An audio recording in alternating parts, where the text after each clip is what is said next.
pas ça, non!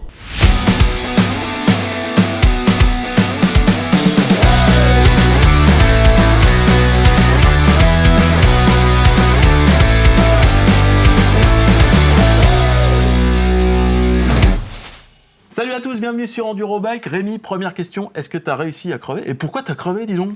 Alors, j'ai réussi à crever, non, j'ai réussi à réparer. Réparer, oui, vas-y. Et pourquoi tu as crevé? Alors, réparer, enfin, tu me poses la question, non mais oui. enfin. Le docteur Rémi, oui, bien sûr.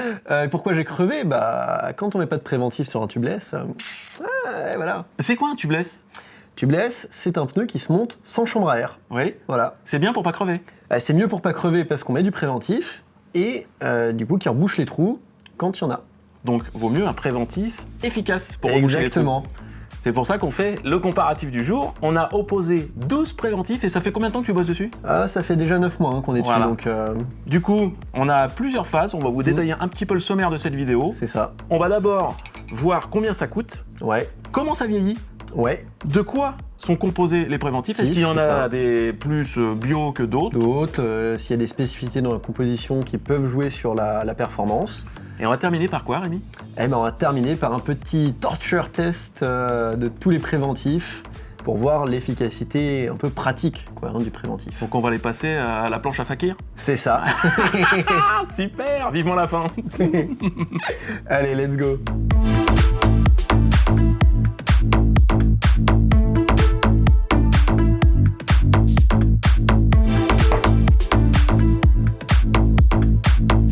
Premier challenger, le Bike 7 Pro Seal. Il sort au prix de 29,99 le litre et il est compatible CO2 et à base de latex naturel. Second challenger, le CAF Latex de la marque Effecto Mariposa qui sort à un tarif de 35,90 € le litre. Il est sans ammoniac et par contre il n'y a pas de mention de compatibilité CO2 ou pas. Troisième challenger, toujours chez Effecto Mariposa, on a le Vegetalex qui a la particularité d'être entièrement bio et qui sort au prix de 37,89 € le litre et qui est aussi compatible CO2. Ensuite, on a testé le Finish Line Fiberlink. Petite particularité, il a des petites fibres de Kevlar pour renforcer l'étanchéité. Il a du latex naturel et une durée de vie dite illimitée, mais on va le voir plus tard. C'est ça. Et il sort à 39,95 € le litre. Ensuite, on a le préventif, le Sealant de chez Monkey Product, qui sort au prix de 31,90 € le litre. Il n'a pas de spécificité particulière. Qui sont indiqués, voilà. Donc on verra après si ça change la donne. Le Muc-Off nœud poncture est assez particulier. Ouais. Déjà, il se détecte à la lampe à UV, donc vous pouvez repérer les trous. Normalement, si vous avez une lampe à UV, bien sûr. Il a des petites fibres... Ah, ça s'achète avec? Ouais, ça peut s'acheter chez Muc-Off, c'est un petit porte-clés UV et ça permet de passer pour voir où on a crevé. Merci pour l'information, Rémi. Du coup, il sort à un tarif de 39,99 €. Il y a des petites fibres dans le préventif pour réparer plus efficacement le trou. C'est ça. Ouais. On verra ça à la toute fin si ça fonctionne. Et il n'a pas d'ammoniac et est compatible avec le CO2. Toujours dans les préventifs qui sont chargés en particules, on a le Pitties All Shot. Lui, il va sortir à 34,99 € le litre et il a la particularité d'être compatible CO2. Les particules sont annoncées comme étant biodégradables. Le 8e Challenger est le moins cher de tous les préventifs. C'était le SB3 préventif anti-crevaison. Il est non compatible avec les cartouches CO2. Ouais. Du coup, c'est bien précisé. Voilà, c'est bien précisé sur le flacon. On a un peu d'ammoniac puisqu'on le sent à l'odeur. Ouais. Même si c'est pas indiqué sur l'étiquette, l'odeur ça trompe pas. Exactement. Et du coup, voilà, c'est les seules particularités de ce liquide anti-crevaison. 9e Challenger, le Silca Ultimate Tubeless Sealant. Là, on va être sur le plus cher du comparatif à 45 € le litre. La particularité, c'est qu'il n'a pas d'ammoniac et qu'il est renforcé avec des fibres de carbone, celui-là. On passe au préventif qui file la banane, c'est le Slicey Banana Tubeless Sealant. Alors, il sort à quel tarif, Rémi? Il sort à 29,99 € le litre. Il n'a pas d'ammoniac et il est compatible avec les cartouches CO2. Et il sent la banane. Il sent un peu la banane, ouais. On attaque du coup notre duo final avec le Stans Race Sealant. Stan, c'est un petit peu le fond de commerce du préventif. Ouais, c'était un peu la référence c'est à l'époque. Voilà. Et ils ont sorti il y a quelques années une version Race qui est censée être plus efficace, mais aussi avec une durée de vie un peu moins longue, enfin en tout cas plus spécifique pour avoir une haute performance. Qui est plus cher aussi. Ouais, il sort à 42,99 le litre. Pas d'indication spécifique sur la présence d'ammoniac, mais de mémoire il y en a. Et pas non plus d'indication sur la compatibilité CO2, mais pareil, il faut faire plutôt attention. Et on termine par la version classique de Stan Snowtube, c'est le Tire Sealant, qui sort à un tarif de 37,95 €. Et pareil, comme la version Race, il n'y a pas de mention de compatibilité avec les cartouches CO2, et il n'y a pas non plus de mention d'ammoniac, mais on sait qu'il y en a à l'odeur. Voilà.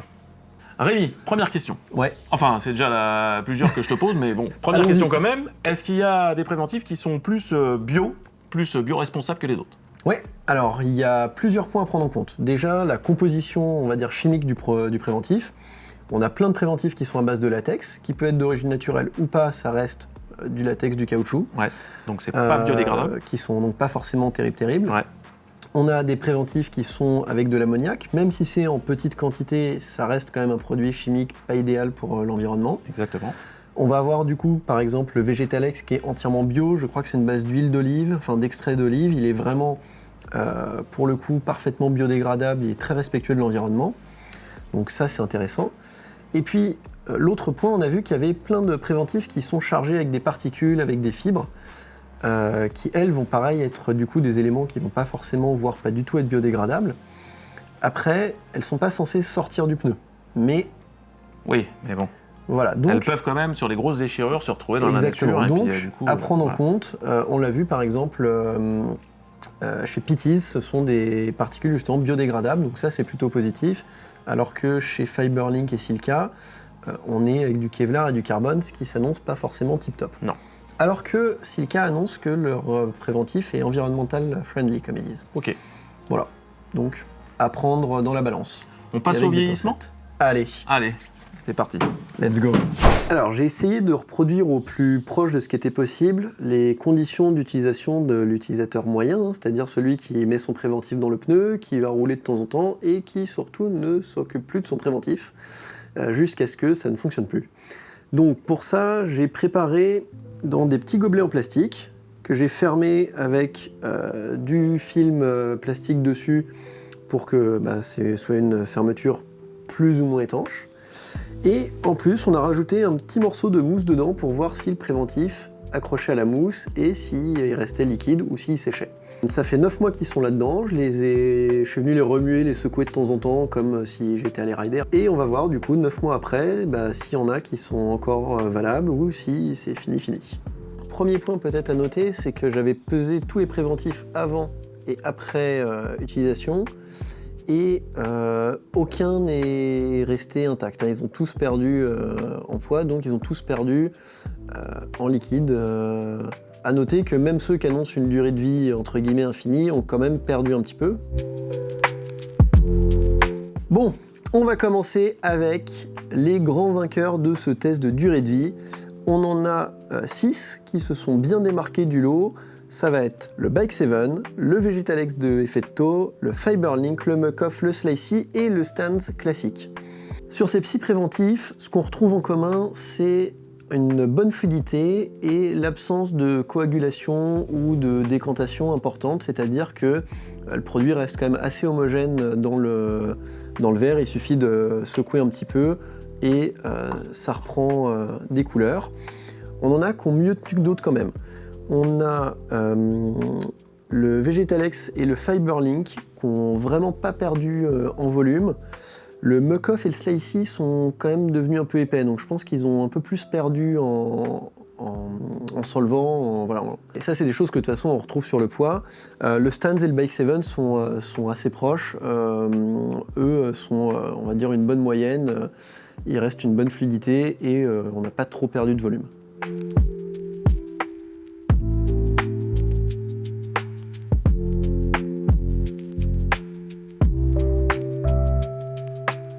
On passe maintenant à ceux qui ont performé de façon un petit peu plus médiocre. On a du coup le Pitties, le Monkey, le SB3, le Silka et le Stans Race. Alors, les raisons pour lesquelles on a une moins bonne performance. Chez le Pitties, on va avoir un liquide pareil qui s'est pas mal épaissi, qui a pas mal collé aussi à la mousse anti-pincement. Et surtout, on a les particules qui ont quand même pas mal décanté et qui sont venues se coller au fond du verre. Donc ça, Si vous roulez pas hyper régulièrement, le problème c'est qu'il colle dans le pneu et vous allez perdre complètement en efficacité. Chez Monkey et chez SB3, on a le même problème. Le produit en lui-même restait plutôt fluide, mais il a pas mal coagulé tout autour du verre. Donc pareil, le produit en fait s'active tout seul dans le pneu et vous perdez en efficacité et en volume utile. Silka, celui-là, il est un peu particulier parce que le liquide est resté vraiment fluide. Il n'a pas du tout collé sur la mousse.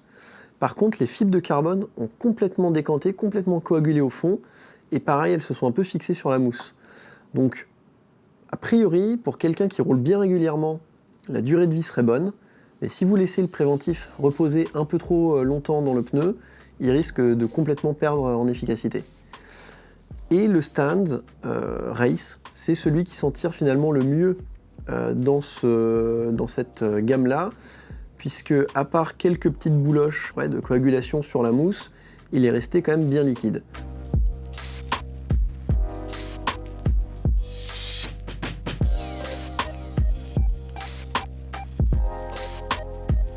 Et le grand perdant de ce test-là, celui pour lequel c'est la cata, c'est le Mariposa Café Latex. Là, on a, il n'y a plus de produit. Il a complètement durci, la mousse bouge plus et voilà, presse-papier.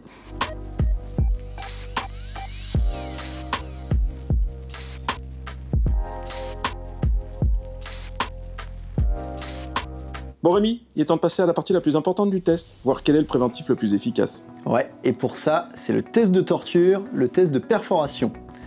Le protocole va être assez simple. En premier lieu, chaque préventif sera testé sur un pneu neuf.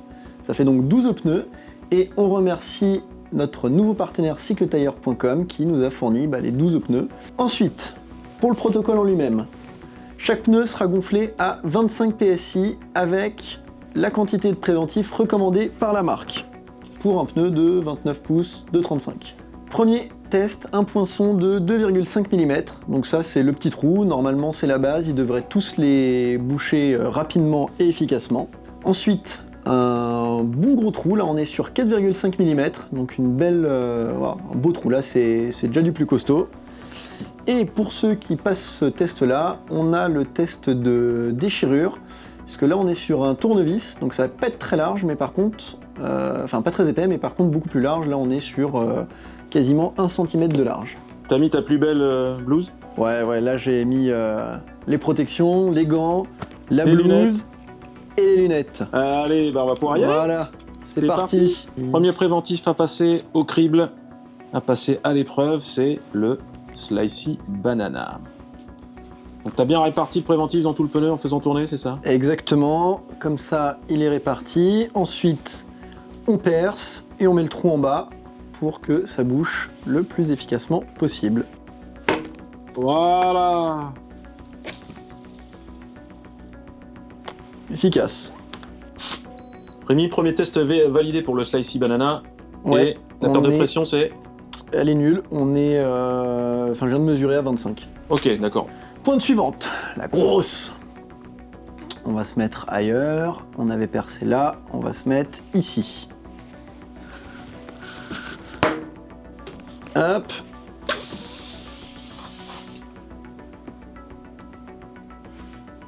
Ça a C'est rebouché. bon. Ah bah ça a rebouché, et ça a rebouché vite. Allez, deuxième essai réussi, perte de pression Rémi. On est à 23,5 PSI, donc une perte de pression très correcte. Ok. Test ultime, la déchirure.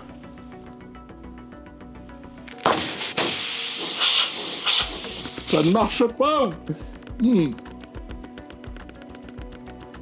Bon, ça a l'air quand même plutôt convaincant. Est-ce que ça perle encore un peu si... Bon, ça a bouché, mais ça continue quand même à sortir. Hein.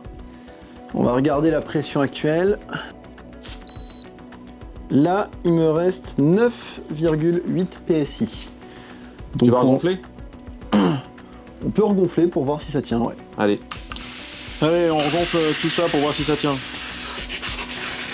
Oh là là, oh là là, oh là là. Tu vois pourquoi? Allez.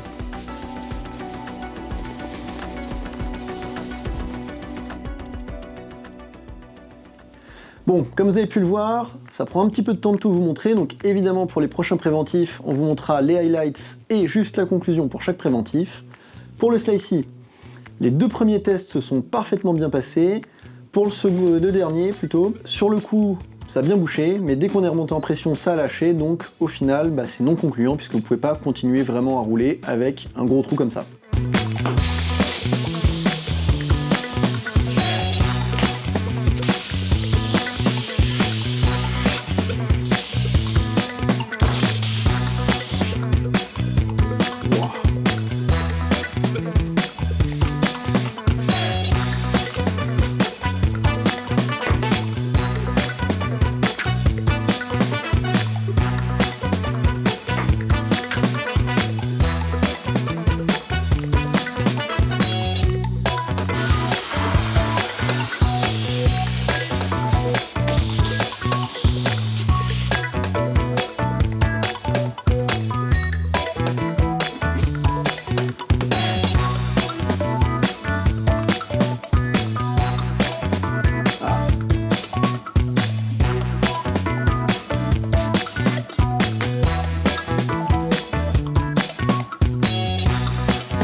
J'en ai marre, j'en ai marre. Ouais, ça se voit.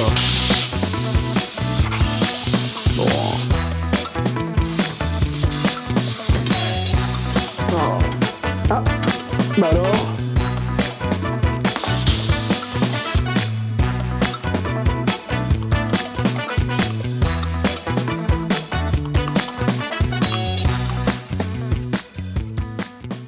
C'est magnifique. Là, c'est professionnel. Résultat, allez, on a statué avec Rémi et je suis sûr que vous êtes impatient de connaître le résultat, je pense. Parce qu'on a des grosses différences entre tous les préventifs. Et qu'on va voir maintenant avec les résultats du test de percement que tu as œuvré. On avait un gros chantier, gros boulot, 12 pneus, beaucoup de préventifs, beaucoup de nettoyage. Là, en soir, on est tout trempé parce qu'il pleut dehors. Et du coup, on vient pour vous faire la petite synthèse de tous nos tests. Ouais. On va commencer par les moins bons, ceux qui nous ont assez surpris, mais dans le mauvais sens du terme.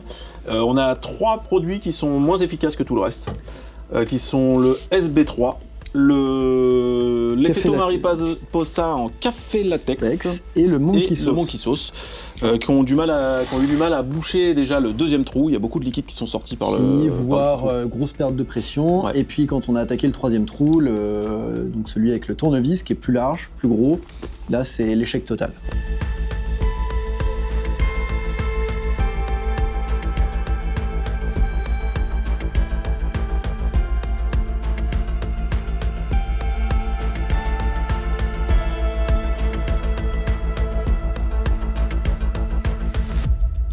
Donc on va passer à la suite. Ceux qui ont moyennement performé, qui ont rebouché tous les trous.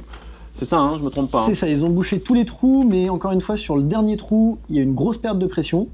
Et surtout, quand on a regonflé le pneu pour voir si ça tenait, la pression, ils ne tiennent pas la pression sur le gros trou. Ouais. Donc, ça performe mieux quand même que le trio d'avant, mais pas au point d'être vraiment concluant. Pas sur ceux d'après, on va dire. Allez, on a le Stan's No Tube classique, le Silca Ultimate et le Slicey Banana. Notons quand même que le Silca, il a des particules... Il a des fibres dedans qui permettent bien boucher. Alors, il avait bien fonctionné sur le dernier trou. Alors, on a quand même une pression qui était restée à presque 18 PSI avec 25 au départ, donc c'est quand même plutôt bien. Il y a pas mal de liquide qui est sorti par contre. Ouais. Et quand on a regonflé à 25 il a explosé et tout est sorti et il ne rebouchait plus.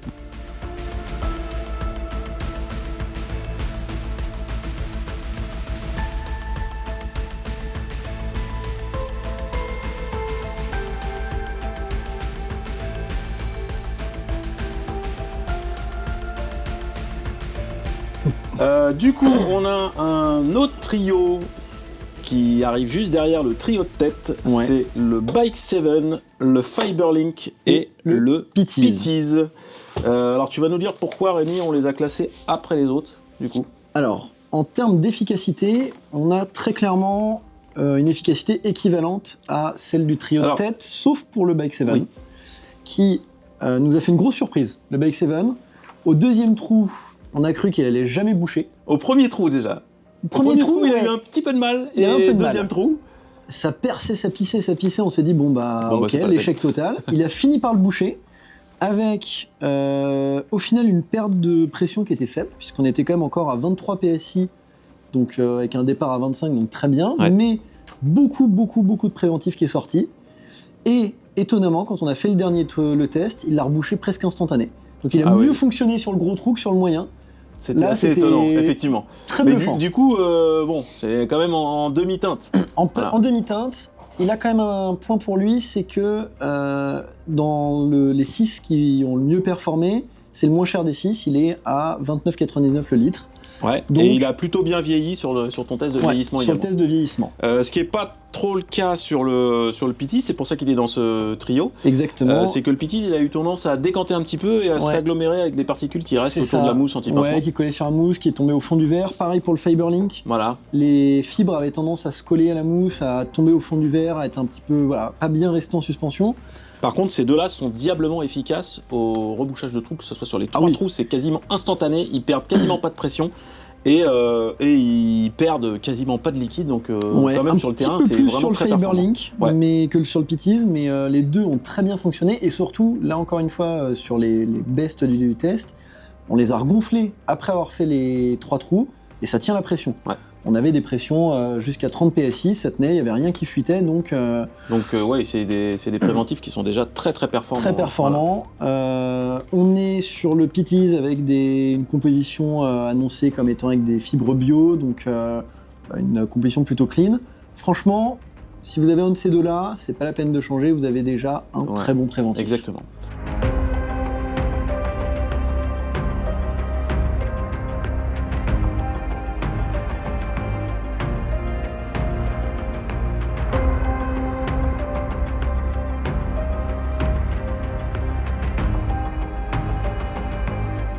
Et on attaque le trio de tête, puisque vous le savez bien, ceux qui manquent sont dans le trio de tête. C'est ceux qui fonctionnent le mieux, ceux qui ont rebouché instantanément chaque trou, que ce soit le petit, le moyen ou le gros, et qui ont montré un excellent vieillissement Ouais. lors de ton test. C'est ça. Du coup, Muc-Off, Vegetalex et le Stans Race No Tube. Alors, le Stans Race, c'est peut-être celui des 3 qui avait le moins bien vieilli. Il y avait des petites bouloches qu'on pouvait voir. Maintenant, de base, il a déjà des grosses particules, des sortes de bouloches dans la bouteille. Donc, on lui a laissé, on va dire, le bénéfice du doute. Et surtout, en Par termes de contre, il est fonctionnement, c'est monstrueux. c'est instantané. Même Vous avez rien perdu. des trous assez costauds, ça coupe direct. Cela dit, le Muc-Off, Le le Muc-Off Talon, est- ouais. 18.5, on est pareil, on a un excellent rebouchage des trous, un bon vieillissement. Ouais, il est très réactif. Ouais, le ouais, Muc-Off. c'est très très bon Et moi, aussi. celui qui m'a étonné, et je pariais pas un cachou dessus, et je suis vraiment bluffé de fou, c'est l'Effetto Mariposa Vegetalex. Ouais.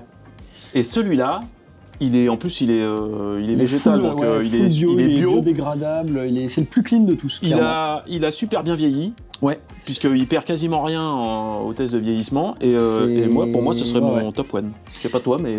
Alors, deux choses. Ah. Sur le gros trou, il a quand même perdu plus que les bests en termes de performance, c'est-à-dire qu'on descendait à 12 PSI. Ouais. En vrai. revanche, on l'a remonté à 27, il tenait. Et d'expérience, parce qu'il y a quelques-uns de ces préventifs que j'ai roulés aussi, donc je connais sur le terrain. Il est très épais le Vegetalex, on s'en est rendu compte d'ailleurs quand on l'a mis. Oui, exact. Pour qu'il rebouche bien, il faut laisser le temps à ce qu'il recoule au fond du pneu. On l'a vu nous sur le test ici. Et sur le terrain, parfois, justement, quand on roule et qu'on se rend pas compte qu'on a crevé, avec la force centrifuge, le préventif reste à l'extérieur, il va peut-être moins bien reboucher les trous. Donc, je pense que vraiment sur des situations de terrain de race, un Muc-Off ou un Stans seront plus performants qu'un Tu le Vegetalex. mettrais derrière, du coup. Il est différent. Celui-là, je le conseillerais peut-être plus pour quelqu'un qui va pas changer son préventif régulièrement, qui veut un préventif clean et super efficace. Mais si on veut vraiment le best de l'efficacité pour un racer, pour quelqu'un, ce serait soit un Stans Race, soit un Muc-Off. Ok. Voilà.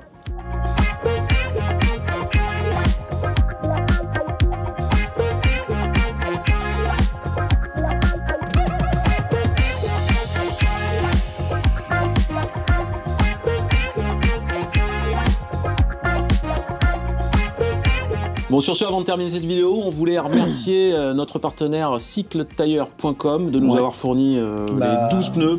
Je vous rappelle quand même que vous bénéficiez d'un code promo donc sur le site cycletire.com. C'est Endurobike 10 qui vous offre 10% sur les pneus. Exactement. Et que vous avez tout ce qu'il faut pour passer vos pneus en tubeless. Vous avez du préventif et tout ce qui est kit tubeless, tout ça. Les sur outils le site. s'il faut, il y a vraiment tout. Voilà, j'espère que cette vidéo vous sera très utile. Je pense que oui, je pense que c'est très intéressant. D'ailleurs, si vous êtes resté jusque-là, c'est que vous avez été très intéressé par ce sujet. Et nous, on se dit bien à la semaine prochaine. Ridez bien, ridez safe. Ciao. Allez, ciao. Allez. Putain, fais chier! On a refait la même, mais avec non! Oh non! Oh non! Ouais, un peu comme ça, ouais. Oh non, pas ça. Vas-y, hein.